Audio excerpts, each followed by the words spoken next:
Hello everyone, welcome back to Matters of Life. This is Thebe. And this is Mpama. Yes, and we're back with yet another episode that would entice you and actually give some revelation on what we're about to talk about. Yes. And it is relationships. Yeah. And toxic ones at that. Because that's our focus today. Yeah. Toxic relationships. What are toxic relationships then, Jakes?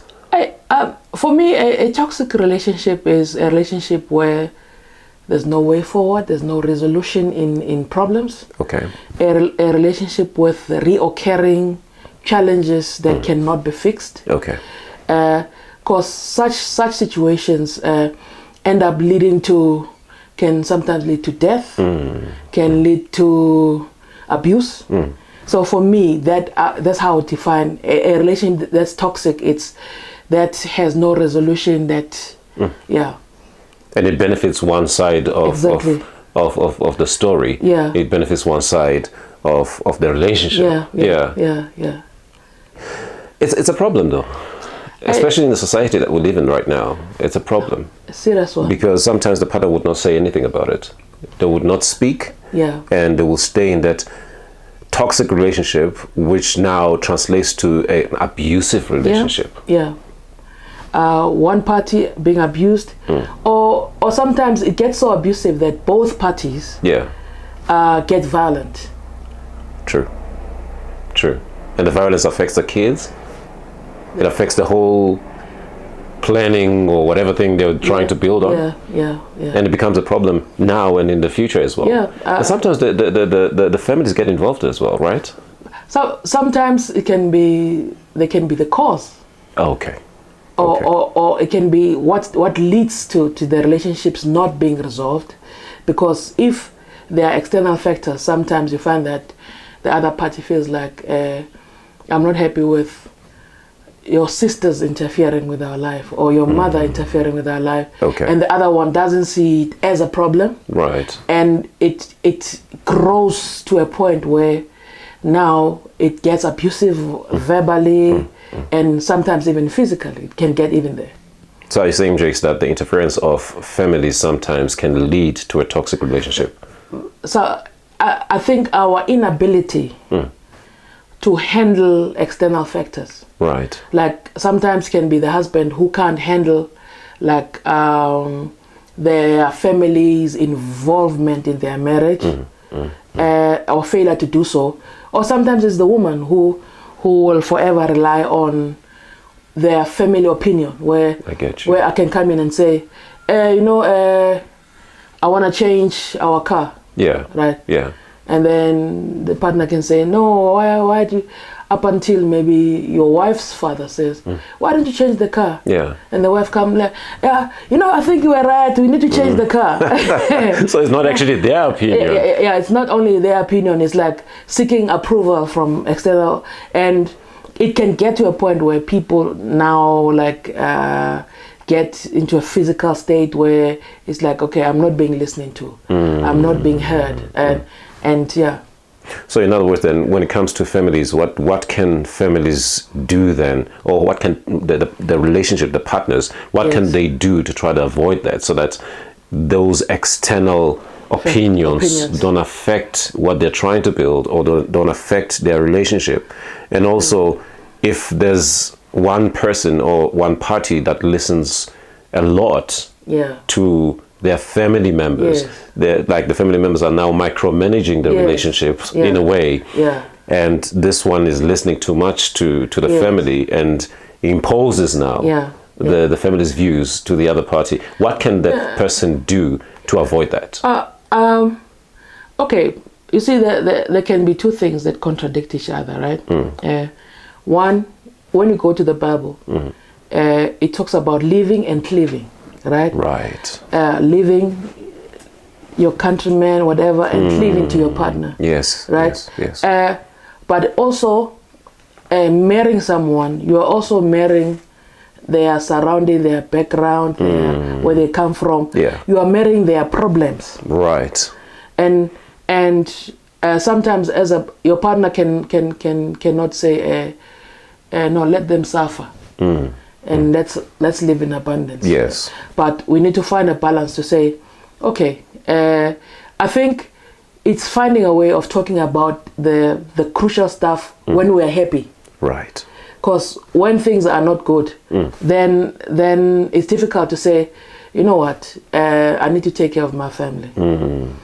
I think it's better when you buy a Louis Vuitton bag and say, you know what, I need to take care of my family. Yes, love. It wouldn't be such an issue. Tumela 10K. But if in our nucleus we feel like there's neglect, whatever, and then you say, hey, I need to do this, then it starts feeling like, no, but we have our needs here, and then it all ends up, everything becomes argumentative and whatever, and then it starts getting toxic, you know, because when now you can't find resolution. I honestly feel. But that's true. I agree with you 100%. And also just to add on that, I feel also that partners should understand as well that they are building towards. And if you're building towards, you must be careful what building blocks you put in there. And if you put building blocks that will not survive the storms, that will not survive the talks from outside, that will not survive the problems that you'll be going through as a couple, then what you're building will not stand. Meaning that the relationship becomes toxic because of the kind of materials that you use to build a relationship as well.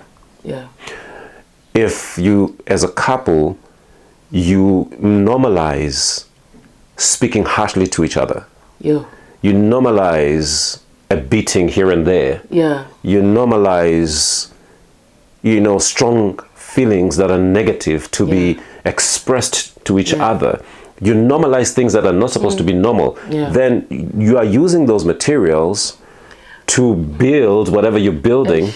And those toxic, it's like baking a cake, Jakes. If you use sugar and you use milk and you have a cake that resembles vanilla because you used vanilla for making the cake. Because I'll be like, hey, all I'm tasting here is vanilla. You see what I'm saying? You put too much of vanilla in there. It's exactly the same thing in relationships. Once you use toxic materials in building your relationship, then the relationship will end up being toxic. And who eats the cake? No one. It will be the couple. No one else except you as a couple, because you baked the cake. So from my side, I'd like to express that part, that be careful what you normalize in your relationship. And it's not too late as well to check what is it that is not normal. You know, and fix it. Because also, if you take out the bad ingredients, then you'll be left with the good. And the relationship will stop being toxic. But also, the question that comes into my mind right now, Jakes, in almost summing up this topic, is for those who are already in a toxic relationship, what can they do? Because sometimes it feels like prison. It feels like there's no solution. It feels like when I try to resolve this, he will fight me. Or when I try to resolve this, she will fight me. For those who are in toxic relationships right now, what can they do to get out? Okay. For me, to stop it? For me, there are a number of steps for me. Firstly, before the first step for me is like, look at yourself as a person and see, okay, what is my contribution to this negative situation? Right. Sorry, Jakes, I just need to chip in there. You're right, because mostly people get self-righteous. It's always about, you are wrong, you are wrong. How about looking in the mirror? Because it's like, no, it's just that this woman talks too much. How much do you talk? How much do you talk? And do you take time to say, okay, you know what, let me let her speak. This is how she grew up. Okay, let me give her space. Did you want to, like, look at yourself and see, how can I avoid this? Right. Firstly, like, look at the situation. How can I avoid the situation? Right.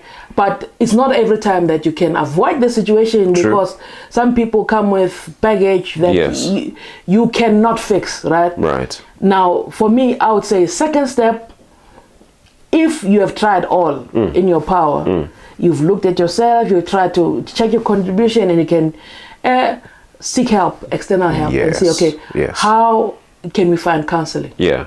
Right? Yeah. Yeah. And let counseling get you to a place where it's like, guys, this thing, it means that for you to be at peace, part ways. Yeah. If it gets there. Yeah. Like, or sometimes you need to run and seek help. Yes. And see if this thing can be fixed. But if it can't, save your life, or you'll end up in the papers. We'll read about you as a statistic. You know what I'm saying? My goodness. Yeah. No, I fully agree with you. And just to add on that, then, Jakes, is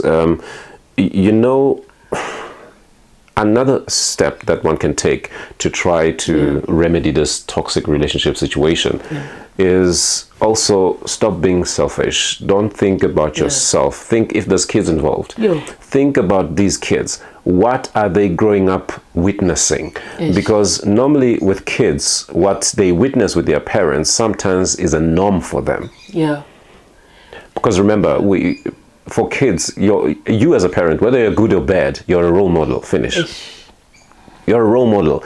If you are toxic, you are a role model. They'll become toxic as well. If they grow up seeing daddy hitting mommy, or both of them insulting each other, they will get to a point where they also, when they start getting relation, you know what I'm saying? They'll think it's normal. Yeah. You know, for this woman to listen to me, I have to slap her maybe once or twice because mommy used to listen to daddy when he did that to her. You see what I'm saying? So one has to be careful of who is witnessing the toxic relationship. Don't be selfish. Don't think that even the neighbors, you know, sometimes there's when it gets to an abusive state, the neighbors will say that at number 14 you should hear the noise on a Friday. You know, it's screaming, beating each other up, and this and this and that. It's not good for those who are listening. Even when we go biblical, the Bible says, in your talking, let your talking be wholesome. For the sake of those who are listening. Let it be seasoned. You see what I'm saying? So for me is, don't be selfish. Think about those who are around you. Think also, we spoke about families and stuff. Think about them. You know, what are you saying? Because we might have an argument as a couple, and then involve the families, right? With us, it will end. With them, it never ends. No, it doesn't. It never ends. They will say that wife of yours who's rude, you know, that husband of yours who is who's got, you know what I'm saying, who's got an ego, or who is, you know what I'm saying, abusive. So don't expose yourself too much to the world out there. Seek help. Make sure this thing works, and avoid toxic relationships. I think for now, Jakes, that's where we can put it. And obviously, we welcome comments. We welcome those people who would, you know, express their views, and also tell us if you're in a toxic relationship, what is happening and how are you resolving it, if you have resolved it, or if you need help. Also, just send us the message, and we will respond to your messages. Don't forget to subscribe to the channel. Yes, definitely. Subscribe. Follow us. Subscribe. Till next time, this is Matters of Life, and we will see you again. Cheers, bye.